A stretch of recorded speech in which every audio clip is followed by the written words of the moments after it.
I got to my parents' place in Paris 2 hours before our family lunch was meant to start. It was late April, when the air feels warm and cold at the same time. I came early because I wanted one quiet moment before the teasing began. My father, Laurent Delacour, and my mother, Isabelle Delacour, have owned a small bistro for years, Les Petites Delacour, close to Bastille. My father calls that real work. He says my work is not. My name is Matthew Delacour. I was 29 that spring. I worked as a junior tax auditor for the French tax office. I chose that job because numbers tell the truth when you listen. My parents hated that choice. My brother Theo was already there. He is 3 years older, louder, and always dressed like he is going somewhere important. He works in luxury car sales, and in our family that counts as success because people can see it. Theo saw me and grinned. "The tax cop is here," he said. "Hide your wallets." My father laughed from the sofa. "Mathieu," he said, "how many people did you scare this week with your letters?" I held my croissant bag in both hands so no one could see my fingers curl. "Hello to you too," I said. My mother kissed my cheek and whispered, "Ignore them." But she did not stop them. She never did. When the rest of the family arrived, the jokes grew. My aunt asked if I wore handcuffs at work. My cousin said I must hate holidays because people spend money. My father raised his glass and said, "To Mathieu, the only man who can ruin a party with one envelope." Everyone laughed. I told myself, "Stay calm. You came for lunch. You can leave after dessert." Then the doorbell rang. It was sharp, like someone pressing it with purpose. My father opened the door, and his smile faded. A man in a dark coat stood in the hallway with a folder under his arm. "Madame Isabelle Delacour?" he asked. My mother's face tightened. "Yes." "I am a court officer," he said. "I have a notice from the tax administration." The room went so quiet I could hear the fridge motor. My mother signed with a shaking hand. The man gave her the folder and left. My father tried to laugh. "Probably a mistake," he said. My mother opened the folder. Her eyes ran over the first page. She did not blink. "It says we owe," she whispered. My father grabbed the page. "Oh, what?" 182,000 euros, my mother said, and her voice cracked. The jokes died like candles in wind. My father read the notice twice. Theo leaned in and muttered, "This can't be real." I leaned forward too. I saw words I knew by heart. Unpaid VAT, undeclared sales, penalties, and a meeting date in 2 weeks. This was not a gentle reminder. It was the end of a long file. My father's eyes snapped to me. "You did this," he said. I blinked. "I did what?" "You work for them," he said, voice rising. "You wanted payback, so you sent them after us." My mother looked at me like she was asking for air. "Mathieu, tell me you didn't." "I didn't," I said, "I swear." Theo pointed at me. "Who else could it be? You know how they think." "I don't choose targets," I said, "and I never touch family files. It's forbidden." My father slammed his palm on the table. "Then fix it," he hissed. "Use your contacts. Make it disappear." Those words hit me hard, not because they were loud, but because they were real. My father did not want truth. He wanted control. "I can't erase a notice," I said, "and if they sent this, they already have proof." My mother's eyes filled. "Proof of what?" "Proof that something in your accounts doesn't match reality," I said. "So we need to find out what." My father stiffened. "We sell food," he said. "That's it." "That's Mandar for watching." "Who does your books?" I asked. "Gerard Lemaire," my mother whispered. Theo nodded like that name was gold. "The best accountant," he said. My stomach turned. At work, I had seen that name around trouble. My phone buzzed in my pocket. A message from my supervisor, Madame Solène Roux. "Call me now. Urgent. Do not reply by text." I stepped into the hallway and called her. "Mathieu," she said, "a restaurant fraud case was flagged this morning. One of the names is Les Petites Delacour, your parents' bistro." My skin went cold. "I can't be on that." "You will not be," she said. "You will file a conflict notice today." "There is more," she added. "A company called Delacour Conseil is in the file. It is registered under your name. Is that your company?" My breath stopped. "No," I whispered. "I never opened a company." "Then someone opened it for you," she said. "Invoices from that company were used to move money. If your name is on them, you can be pulled into this case." "What do I do?" I asked. "See me tomorrow at 8, she said. "Bring proof, and do not warn anyone. Whoever did this may try to cover it." When I walked back into the living room, my family was still arguing. My father waved the notice like a weapon. My mother kept saying, "Please." Theo typed fast on his phone. I stood still and said, "There's a company under my name." They all froze. "It's called Delacour Conseil," I said. "I didn't open it. So tell me the truth. Who did?" My mother's lips parted, but no sound came out. My father's face went pale. Theo's eyes flicked from me to my father. And in that tiny move, I understood the whole room. No one answered. The silence was louder than any joke. I saw fear and I saw guilt sitting right beside the plates of lunch. If you are enjoying this story and like it well, please comment where you are watching from and subscribe to the channel. Your support helps these stories reach more people. If you enjoyed this story and you want more real, intense revenge stories like this, please subscribe to my YouTube channel right now.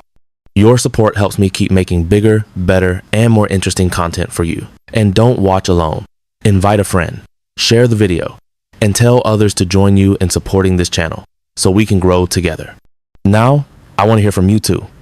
Write in the comments where you're watching from, your country or your city. I read your comments and your support truly matters. All right, now let's go back to listening to the beautiful revenge. My father cleared his throat and tried to turn the room back into a stage. You're making drama, he said. There is no company. I kept my voice flat. Madame Rue saw it in an official file. I said, it exists. My mother whispered, Matthew, please, not here. Here is exactly where, I said. You all laughed at my job 5 minutes ago. Now my name is on a fraud case. Theo scoffed. So what? It's paperwork. You can fix paperwork. I looked at him. If my name is on invoices, it's not just paperwork. It's a crime. My father's eyes narrowed. Watch your mouth. I took out my phone and set it on the table, screen down. I did not tell them it was recording. I just needed them to talk. Tell me one thing, I said. Did you ever use a copy of my ID for Gerard? My mother's hands trembled around her glass. My father stared at the table. Theo's knee bounced under the table. My mother spoke first. Gerard asked for documents, she said. He said it was to simplify things. I leaned in. My documents? My father snapped. We didn't steal from you. We're your parents. That's not an answer, I said. Theo shrugged. Dad kept your old student file, he said. Your ID copy was in it. Gerard said, using your name would make the invoices look clean. He said it would protect the bistro. The room tilted. Even hearing it, I didn't want to believe it. I asked my father, you agreed to that? My father's face went red. It was temporary, he said. We had staff to pay. You used my name, I said slowly, to move money. My mother started to cry. We thought it would never touch you, she whispered. My phone kept recording. Their voices kept falling into it like stones into a well. What bank? I asked. My mother wiped her cheeks. Crédit Lyonnais, she said. Gerard opened the account for the company. Who signed? I asked. My father's jaw clenched. Gerard brought papers, he said. We signed what he told us. Signed as me? I asked. My father didn't answer. I stood up. I'm leaving, I said. If you want help, bring me the truth in every document Gerard ever touched. Theo muttered, so now you're the victim. I turned to him. No, I said. I'm the target. I walked out before I did something stupid. Outside, Paris kept moving like my family had not just set a trap under my name. On the metro ride home, I listened to the recording with earbuds. It was clear. It had names, places, and actions. It was ugly, but it was proof. That evening, I called Maître Lila Benchekroun.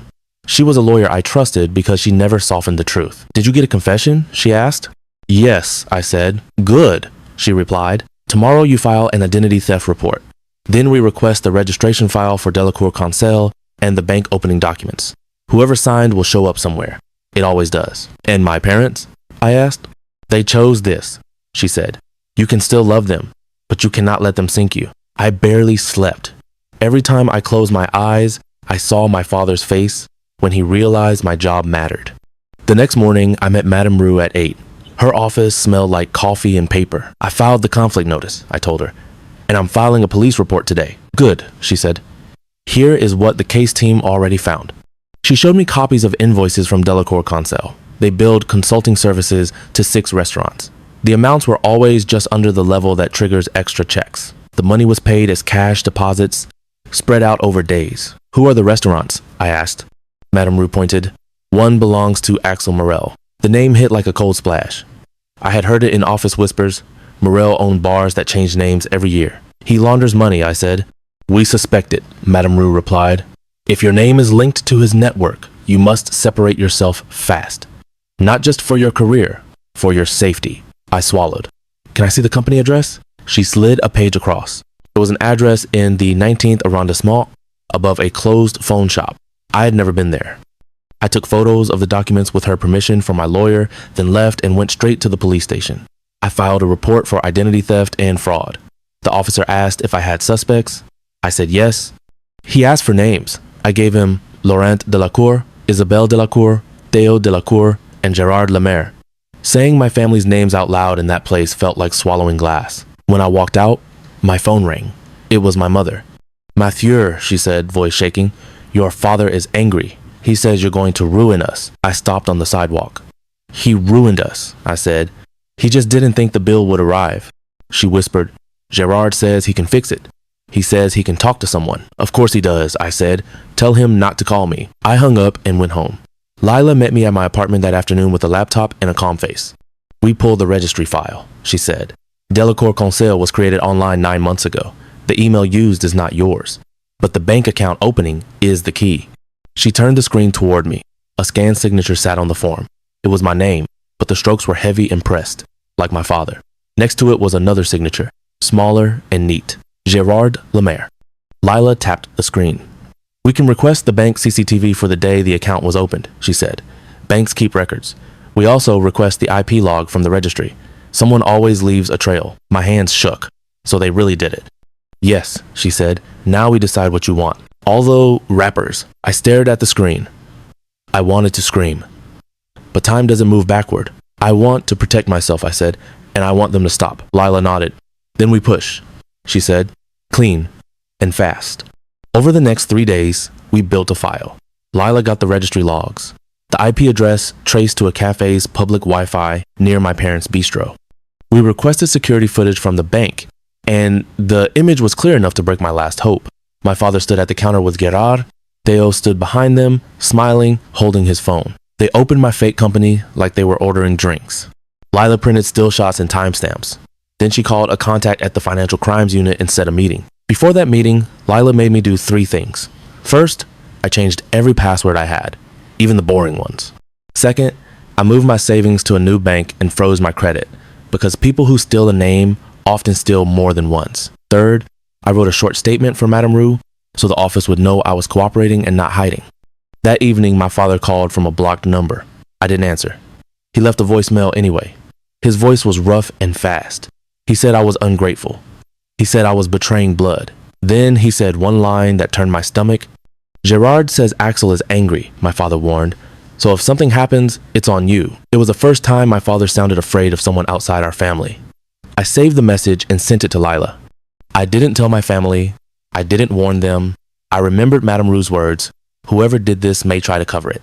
On the 4th day, I got a text from an unknown number. "Stop talking to police. You are not built for this." My stomach tightened. I showed Lila. She didn't flinch. "That's Axel Morel," she said, "or someone close to him." That night, I stayed at a small hotel near Gare de Lyon. In that room, there were no family photos. No voices calling my work a joke. At midnight, my phone buzzed again. A photo appeared on the screen. It was my apartment door, taken from the hallway, close, like the person had stood right in front of it. Under the photo was a message. "Next time, we knock." I sat on the edge of the bed, breathing slow. The tax notice had ended my parents' joke, but it had also started a new game. And this time, the villains were not only at my family table, they were out in the city, watching. The next morning, I met Lila outside a plain building near the Seine. No big sign, no drama, just a buzzer and a camera. Inside, a man in a gray suit checked our IDs and led us to a small room with a metal table. "This is Captain Armand Sorel," Lila said. "Financial crimes." Captain Sorel had tired eyes and a calm voice. He looked at my file like it was a puzzle. "You are Mathieu Delacour," he said. "Junior tax auditor, victim of identity theft. Also, the name on invoices linked to Axel Morel." "Yes," I said. He slid the bank footage across the table. My father at the counter, Gerard beside him, Theo smiling behind them. "You did the right thing coming in," Captain Sorel said. "But you need to understand something. Morel's people don't like attention. When you pull on one string, they pull back." End quote jested. "I already got threats," I said. "We saw them," he replied. "That's not a normal angry client. That's a warning." Lila asked, "What's the plan?" Captain Sorel tapped my file. "We coordinate with the tax office and the prosecutor," he said. "Warrants, seizures, interviews. We hit the network together, not one shop at a time." He looked at me. You are not bait, he said, but you can explain the fraud in simple terms. So I did. A fake company sends invoices for services that never happened, I said. A restaurant pays them and claims it as an expense. The money moves, then disappears in cash. Captain Sorrell nodded once. Good. Now we prove who controlled the cash and who gave orders. What happens to my parents, I asked. If they cooperate early, it can help them, he said. If they lie, it will be worse. Before I left, Captain Sorrell said, do not go near the bistro. Do not confront anyone. If Morel thinks you are the reason he falls, you become the target. At work, Madame Rue called me in. Your conflict notice is accepted, she said.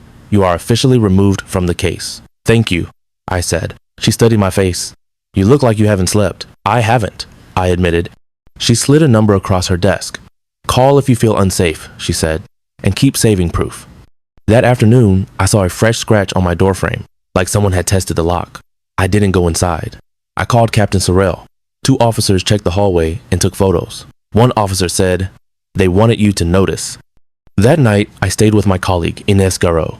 She worked in data analysis at the tax office. She was the kind of person who could spot a lie in a spreadsheet in seconds. Over a simple dinner, she said, your family used your name because they thought you were weak. My phone buzzed. Another message from an unknown number. Meet tonight, alone, or the bistro pays twice. Inez read it and shook her head. Trap, she said. I forwarded it to Captain Sorrell. He called right away. Do not go, he ordered. We'll use this. Stay inside. We'll watch who shows up. At 9, rain slid down the window. A black scooter stopped at the corner. A man got off, helmet still on, and aimed his phone at the building like he was taking a picture. Then 2 officers stepped out of the shadows. Police, one said. The man froze and lifted his hands. Captain Sorrell's voice came through my phone. We got him, he said, and he has a phone full of messages. I wasn't safe yet, but for the first time since the notice, the ground stopped shaking. An hour later, Captain Sorrell called again. The scooter guy is a runner, he said. He doesn't know everything, but he knows enough. He was paid to scare you and to report back. Report back to who? I asked. To a number saved as Axel, he said. And there are messages from Gerard too. Meeting times, drop spots. It helps us. My mouth went dry. Gerard was not just a smooth accountant. He was a bridge between my family and a man who used fear like a tool. Captain Sorrell said, we are moving sooner than planned. The tax meeting date in the notice is in 11 days. We will not wait that long. The prosecutor approved coordinated searches. My phone rang before midnight. It was my father's number. I stared at it until it stopped, then saved his voicemail. His message was not an apology. It was an order. Come tomorrow, he said. We talk like adults. You fix this. Then my mother's voice came on softer. Matthew, please, she said. Your father is furious. Theo is saying crazy things. Gerard says you are ruining everyone. I don't know what to believe anymore. I listened twice. Every word mattered now. The next day, Lila met me at the office cafeteria. Captain Sorrell wants a clear timeline, she said. Dates, actions, threats, no drama. I wrote it in plain words. I wrote like my future depended on each line. Then Inez leaned in and whispered, look. Across the room, Theo stood near the vending machines. He didn't work in that building. He was pretending to scroll, but his eyes kept snapping toward me. My heart jumped. How did he get in? I whispered. He followed someone, Inez said. Theo saw me notice him. He smiled, slow and cold, then walked out. That was the moment I understood the danger was not only Axel Morel, it was also my brother, who would burn me if it saved his lifestyle. I texted Captain Sorrell. Theo was inside my office building today. He replied fast, do not go home alone. That evening, 2 plainclothes officers walked me to the metro and stayed on the platform until my train left. I felt silly. Then I remembered the photo of my door. Fear turned into focus. Focus was something I could use right now. If you are enjoying this story and like it well, please comment where you are watching from and subscribe to the channel. Your support helps these stories reach more people. 2 days later, Captain Sorrell called with a date. Saturday, 11:30, he said. That's when your bistro is busiest. We want witnesses, cameras, and no time for anyone to hide papers. My stomach flipped. My parents will be there, I said. They chose to be, he replied. You are not the one doing this. We are. Lila met me that evening and went over the rules again. You do not go to the bistro, she said.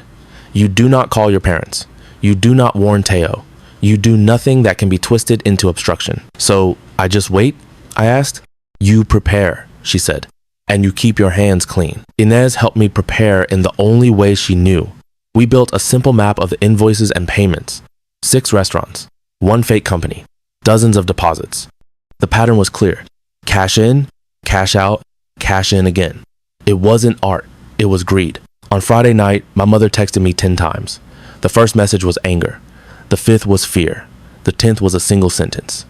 Mathieu Gerard says Axel will handle you. I showed it to Captain Sorel. He replied with 1 line. Good. That confirms the link. At 11:42, Captain Sorel called. It's done, he said. Your father and Theo are detained for questioning. Gerard tried to run. He didn't get far. Axel Morel's place is being searched at the same time. My hand shook so hard I had to grip the edge of the table. Did anyone get hurt? I asked. No, he said. But your father is loud. He keeps saying your name. Later that afternoon, Captain Sorel allowed me to come to the station with Lila, not to see my family, but to confirm my identity and sign a statement. The hallway smelled like disinfectant and wet coats. People sat on benches with faces like stone. In a small interview room, Captain Sorel placed a folder in front of me. Inside were photos from the bistro search, cash hidden in a flower container, a second register under the counter, a notebook with names and amounts. My name appeared on the first page, written in my father's heavy hand. Captain Sorel said, this is why the tax notice was so high. They weren't missing a little, they were building a system. I swallowed. And Axel? Captain Sorel's mouth tightened. We found a safe, he said. Cash, passports, and a list of businesses. Your parents' bistro is on it. Lila asked, what about the threats? Captain Sorel slid another page forward. It was a printout of messages from the scooter guy's phone. One of them was from Axel. If he talks, scare him. If he keeps talking, break his life. I felt sick, but I also felt something else. Proof. The kind my job had trained me to respect more than feelings. Captain Sorel looked at me. You are cleared as a suspect, he said. Your report and the footage saved you. I let out a breath I had been holding since the doorbell at my parents' lunch. Then the door opened. I didn't see who came in, but I heard my mother's voice in the hallway. Mathieu, she cried. Please. Lila stood up fast and stepped between the door and me. No contact, she said. Firm. Not without counsel. Captain Sorel nodded to an officer, and the hallway went quiet again. The next week was a storm of papers. The tax office sealed the bistro's accounts. The bank froze Delacour Conseil. The prosecutor opened a case for organized tax fraud, identity theft, and money laundering. Words I used to read on files were now stamped onto my family's life. Theo was released first because he kept claiming he was only present, but the CCTV and the bank forms said otherwise. He called me from a blocked number. You really did it, he said, voice shaking with rage. I reported a crime, I replied. You betrayed us, he spat. You used my name, I said. You put me on invoices with criminals. Theo laughed without humor. You think you're clean? You're still a Delacour. I didn't answer. Silence was my shield now. My father was released later with conditions. No contact with witnesses. That included me. When he walked out of the station, cameras were there. Someone had tipped off a local news page. The headline didn't say, family mistake. It said, Paris Bistro investigated for cash fraud. My mother's face was on the photo, small and broken. Gerard Lemaire did not walk out. He was held because his file was thick and his lies were easy to prove. In his office, investigators found copied IDs, fake stamps, and a list of clients. My father was not the only fool Gerard played, but my father chose to play along. Axel Morel was arrested on Friday morning in front of his bar in the Marais. This time, there were real cameras. He tried to smile, then the handcuffs went on, and his smile died. Captain Sorel called me that night. Morel is talking, he said. Not out of guilt, out of fear. He wants a deal. A deal, I repeated. He is giving names, Captain Sorel said. He is also blaming your accountant and your brother. That helps us. A week later, Lila asked me to come to court. Not to watch my parents suffer, but to sign final papers clearing my name from Delacour Conseil. The judge was a woman with silver hair and sharp eyes. She read the file, then looked at me. Mr. Delacour, she said, you reported the fraud before you were charged. That matters. I nodded. I just wanted the truth, I said. The truth is rare, she replied, especially inside families. On the steps outside the courthouse, my mother appeared, thinner than I had ever seen her. She didn't rush me. She didn't shout. She just stood there with wet eyes. Mathieu? She whispered. I'm sorry. Behind her, my father stood stiff, like a statue trying not to crack. Theo wasn't there. He had already run to his friends to complain. I looked at my mother. "Why did you let them use my name?" I asked. She swallowed. "Because I was scared to fight your father," she said. "And because I thought you would always be fine. You were the strong one." That sentence hurt more than any joke. "I'm not a shield," I said. She nodded, tears falling. "I know," she said. "Now I know." My father finally spoke. "You could have fixed this quietly," he said. "You could have saved the bistro." I met his eyes. "You could have been honest," I said. "You could have respected me before the notice." His mouth twitched. For a second, I thought he might say sorry. Instead, he looked away. That was my answer. 3 months later, the bistro was closed. The accounts were frozen. My parents sold their apartment to pay debts and penalties. Teo lost his job after his name hit the news. The joke stopped. Madame Rue called me into her office on a sunny Monday. "You handled yourself well," she said. "You followed procedure. You protected the integrity of the office." I didn't know what to say, so I said the simplest truth. "It was the hardest thing I've ever done." She nodded. "That is why you're ready," she said. "I'm recommending you for the forensic audit unit. It's harder work, better training, more impact." My chest lifted, not because it was a prize, but because it was mine. That evening, I sat on Inez's balcony. The city lights felt softer. She raised her glass and said, "To you." I breathed out and felt, for once, like my name was mine again. Here is what I learned. People mock what they don't understand. Truth arrives fast, like a notice on a table. Stay calm, keep proof, and choose yourself before someone else chooses for you. My parents mocked my career choice for years. Then the tax notice ended the joke, and I finally started living like my name belonged to me. Thank you so much for being here and supporting me. I truly appreciate every like, every comment, and every subscribe. It means more than you know, and it motivates me to keep bringing you stronger, more emotional, and more satisfying stories. If you already subscribed, thank you from the bottom of my heart. Please keep taking an interest in the channel, keep coming back, and keep sharing your thoughts with me in the comments. And if you're watching this channel for the first time, welcome. Don't forget to subscribe so you don't miss what comes next. Also, make sure you check out a new video on the channel right now. There are more powerful stories waiting for you. Goodbye.